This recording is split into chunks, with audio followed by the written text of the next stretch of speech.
We are back with some more Giants franchise, and we are into the bye week. It probably will be a shorter bye week video than the normal ones that I've uploaded, just because there was not much to really talk about.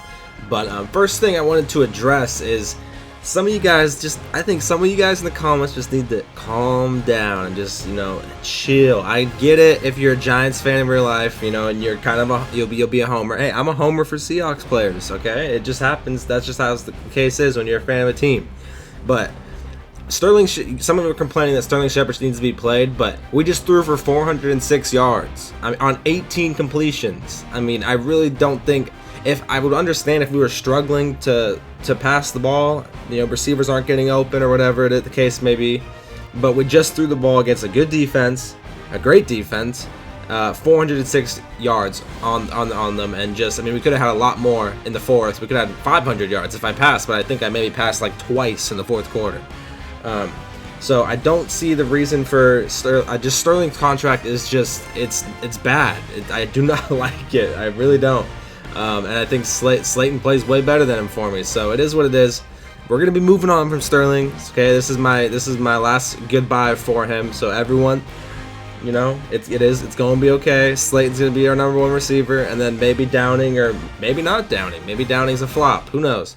But for sure, Sterling will go whenever he's halfway through his deal. He's out the door. He just doesn't do well for me. It is what it is, man. In real life, he's pretty freaking good. I will admit that. But for Madden, for me, Slayton plays a lot better. And I really don't want to be paying that much money to a #2 wide receiver, especially when we're going to have a lot of people to pay. But speaking of paydays, we could talk about that in a second. But here's how the division looks. Dallas did win that matchup against the Eagles, so they are they are 3-0 in the division. We are in second place at 2-1. Eagles 2-1, and the Redskins at 1-2 in last place right now. It's going to be some tough couple games. If we take a look at our schedule right here, these are very, very difficult games. Bengals, undefeated. Eagles are 2-1 right now. Cowboys, undefeated. Bears, I'm not sure what they are, but I'm pretty sure they're either undefeated or 2-1. I can't quite remember. And they killed us last year. So these next 4 games are going to be very, very, very difficult for us.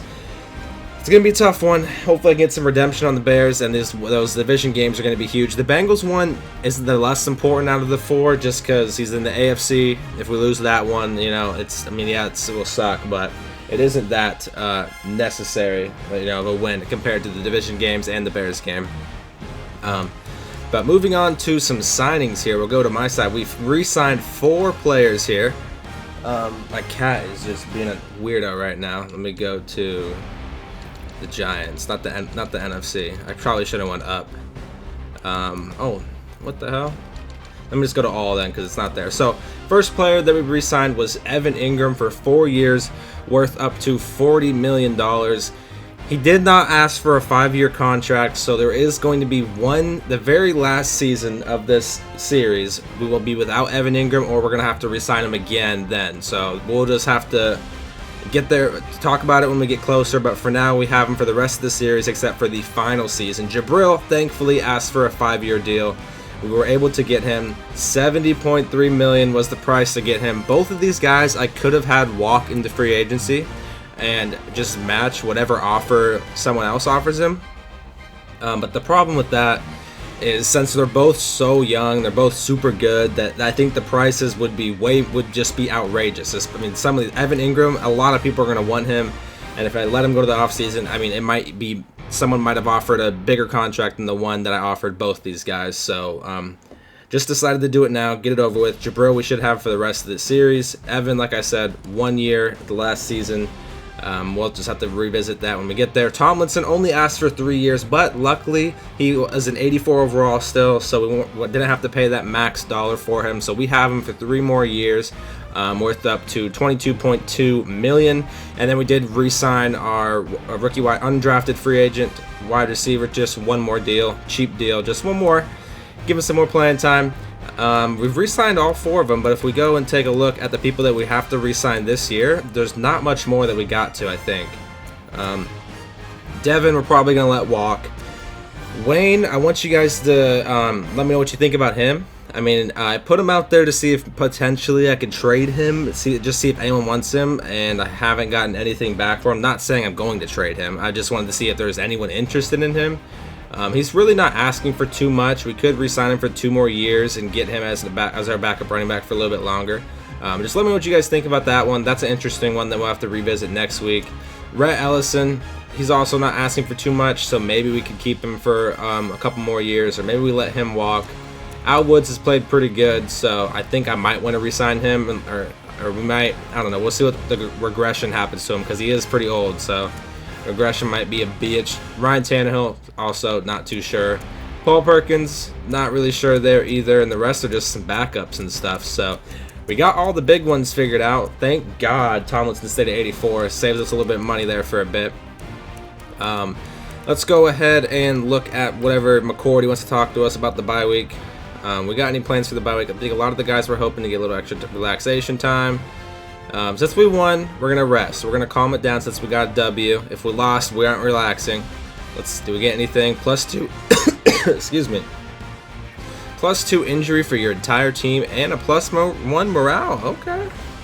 There we go. I like that. So does that mean my team, that means Daniel should be at 72 right now, right? I think. If it loads. Nope, he's still 71. But I mean, Sterling still gets reps. I mean, he's right there. He's our 3rd wide receiver, so it's not like I'm like completely avoiding him on the depth chart. The one I'm completely avoiding right now is Golden Tate, pretty much. He really doesn't get much reps, just because, I mean, I don't really care for Golden Tate right now, but he still gets reps. It's not like I'm not gonna use him at all. He's just not in there on. He has to be in there on like multiple wide receiver sets. He's just not in there on like the 1 and 2 wide receiver sets and stuff. So, but we're doing pretty good with the development of some of our players, especially Ham. Got him up to a 70, which was nice. That's really all who's really went up. Daniels went up like 2 points, I think, or no, he's only went up 1 point, I think, this season. So, pretty good there. I wish I could show you guys who we're scouting, but we're calming it down because can't show you guys that stuff. Let's look at some stats here for us. We'll look at the weekly awards. So in week 3, we haven't got any weekly awards, but week 3 the Packers won NFC offense and defense. Just going off, Amos had 8 tackles, 2 sacks, and 2 picks. Aaron Jones, domination of a game there. Week 2, Philly had it and the Cowboys had it, so, you know, in our division, that's a little scary. Gardner Minshew, look at him go off, dude. 4 touchdowns, not too bad. Not too bad. And Phillip Rivers, that's what we play next. And look at this week 1 game. 17 for 25, 542 passing yards, and 7 touchdowns. That is just insane. That is insane. In 17 attempts, 542 yards happened. That is just crazy. John Ross and AJ Green are going to be a big problem next week. And Phillip Rivers is their quarterback now. The Chargers didn't want to re-sign him, so that's going to be very, very interesting. Offensive yards, we are in 9th place for that, and defensive, we are in 13th. So on the higher end of that, which isn't too bad. Points scored, we're 10th. Just like I said, on the higher end, not too bad there. We'll go ahead and look at how our team's doing right now. My throat's bothering me, sorry.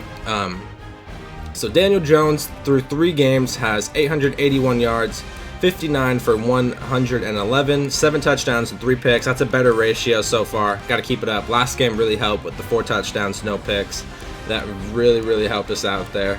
Got sacked 14 times, so hopefully we can turn that down a little bit. Rushing, Saquon has 50 attempts, 335 yards, 2 scores, averages over 100 a game still. Just being a beast still. I mean, nothing new there. Just still being an absolute beast. Our receptions leader is Darius Slayton. Nothing new there. With 314 yards, he averages 100 yards per game. Just because of that last game really boosted that stat for him. 3 touchdowns on the year. Evan Ingram's tied for second with Saquon on receptions with 12. He has 231 yards with 3 scores. Saquon 131 through the air with no scores. Moreau and Downing kind of about the same, about 60 yards, 6 and 5 receptions. Golden with 4 for 34, and Shepard only has 1 for 20. These guys don't get too much playing time. Emmanuel Hall, another one that I'm trying to involve, but hasn't really got him in some space or anything. Get him deep, or just haven't really been able to do that. Let's see some sacks allowed. Who's leading in that? Nate has 2. Okay, so it's nice to see that our rookies are doing okay. It's nice to see they're doing okay. Nate's shelf life is coming to an end, I think. We might have to be drafting. He's only a 70-something overall. Yeah, 73. His contract is absurd as well. If we did end up cutting him too, we would free up 11.7 in cap room, but then we get a penalty of 8.2. So, not saying I'm gonna cut him now, but like next season, that might have to be the move, just because he's just not. His contract is awful, and the regression's gonna hit him again after the end of the season. It's gonna be very, very bad for him. Our leading tackler, Alec Ogletree, with 23 tackles, and then Devin, Lorenzo, all those guys. A lot of my corners and safeties getting it, which is kind of unlucky. Does he lead us in solo tackles too? Yes, he does. How about tackles for a loss? So we have Dexter Lawrence with 4. That is what we want to see out of him. Both of our linebackers at 3. Al Woods with 3. Interesting. Would not have expected him to be up there. Okay, not too bad. I think our sack leader might be Tomlinson. Yeah, with 3 sacks. Not getting pressure with Dexter that much. Only a half a sack throughout 3 games. Worley has a half a sack. BJ Hill only has 1. Lorenzo has 2. We haven't really been able to get that much pressure. Last game we got some pressure, which was nice, but the first game especially, he was just chilling in the pocket. Jared Goff was just chilling. Leading interception leader, obviously Ben Ham with the 3 in the last game that I got. That was great for us.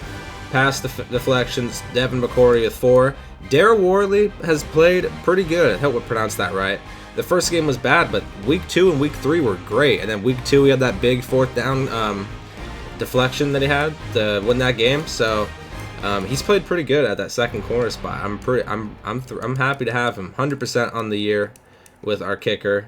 Haven't missed anything yet. Our punter's been an absolute monster. That's what we like to see. Downing hasn't really done anything at kick return. Might have to switch that up. Punt returns are just kind of, nothing really there either. Let's go take a look at the league leaders right now. So leading in passing yards is Baker Mayfield with 1,300 yards. Second is Mahomes and Phillip Rivers. Touchdowns right now, we have Phillip Rivers 13-to-1 ratio right now. The Bengals are hot, and we're playing them next week. That is a hot team, dude. They are on fire right now. Hit a 98-yard touchdown. Jeez, man. Sack leader. Let's see who's in the first. Dak Prescott, 22. Jeez. Not good. Okay, we're kind of up here, though, at 14. Kind of on the higher end of that. Got to tone that down. Rushing leader, we have Saquon's in 4th right now. Not by much. I mean, he's like 50-ish yards away from first, but we're on a bye week, so that's not going to happen. He also has way less attempts compared to Josh Jacobs and this rookie over here from Cleveland. Tariq Cohen, pretty much the same thing as Saquon, just averaging an absurd amount per carry. So we'll see how it ends up. I'd like to have Saquon be our rushing leader. I think I was like in 4th place or 3rd place last year with Saquon, but then he got hurt, obviously. So then his hopes of winning that just went down the drain. Receiving leader, we have Brandon Cooks. Brandon Cooks destroyed me. He absolutely destroyed me when we played the Rams. So that's nothing really new there. John Ross, gonna have to watch him. I mean, John Ross, he's so fast now. What's his speed at now? 99 speed and 95 acceleration. I mean, this is just insane. 87 deep route. I mean, this is a player that we're gonna have to watch a lot. We're gonna have to make sure if I'm in man at all that there's gonna be a safety helping him out when we play next week, because he's gonna be all over the place. Leading in receptions is Odell with 22. Alvin Kamara also up there with 22. Interesting. That rookie's up here at 19. This guy's all over the place. Niles Cooper, dude is all over the place. Blocking, don't really care for too much about that. Leading in tackles is Rashaan Evans with 37, and then Deion Jones with 36. Miles Jack, not too bad there. Leading for tackles for loss, Harold Landry. Geez, the Titans are going off right now. Oh, they got 2 people. Damn. Titans really are popping off. Sack leader is DeMarcus Lawrence with 9.5. Khalil Mack, Myles Garrett. Yeah, all the guys that you would assume to be up here. Leading in interceptions is Jair Alexander. Tied for second. We do have someone here. We have Mr. Ben Ham. It'd be nice to lead the league in interceptions. That would be very nice. That 3-pick game helped us get up there. We had a couple drops in week 2, a couple chances at getting picks with him that would have put us in first with Ben Ham, but it is what it is. Kicking, we should be up here. We should be up here. We haven't kicked that much field goals, so maybe that's why we're not. Yeah, 6 for 6, but we haven't missed anything, which is nice. That is nice. Punting, don't really, you know, good for the Saints to lead in most punt yards, but I guess you don't want to lead in punt yards, so let's see where we at. Okay, not too bad. Geez, the Rams have only punted 2 times. That's kind of crazy. Kick return yards. We got Jerry Valentine. He's only took 1 kick return and he housed it. Jeez. Interesting. John Ross already has 2 kick returns. Oh my God. This John Ross might be a massive problem next week, man. He might be a massive problem. Where's John Ross here? He's probably a punt returner too, no? Where is he? Here he is. Okay, he hasn't got a punt return for a touchdown, but I am going to be kicking it away from him as much as I can. I mean, that is going to be very, very scary. But I mean, that's pretty much all we can really look at. I mean, I guess we can go here and just look at who's leading in total offense. We have the Browns. Defense is the Bears and the Packers. Those are the best defensive teams right now. Conversions, Raiders at 61%. Where are we at? Okay, we're at 45. That's kind of up there. Not bad. Red zone efficiency, Bengals 100% right now. Penalties, the Rams have 1. Oh, we're doing pretty good too. We only got 2. 2 for 10 yards. I don't know how we're ahead of the Raiders though. That doesn't make any sense really. But turnover differential, that was one where we were good in last year. So let's see where are we at here. First is the Packers. They've given it away. How many times did they give the ball away? They give the ball away 2 times. Wow, they took it away by 15. Bengals have a good one as well. Where are we at? Okay, we're not that bad. We've given it away 3 times. We took it away 9 times. Not that bad there, but I think that's really all we got to talk about. Covered all the stats, covered awards, all the people we've re-signed. We've talked about if we should re-sign Wayne or not.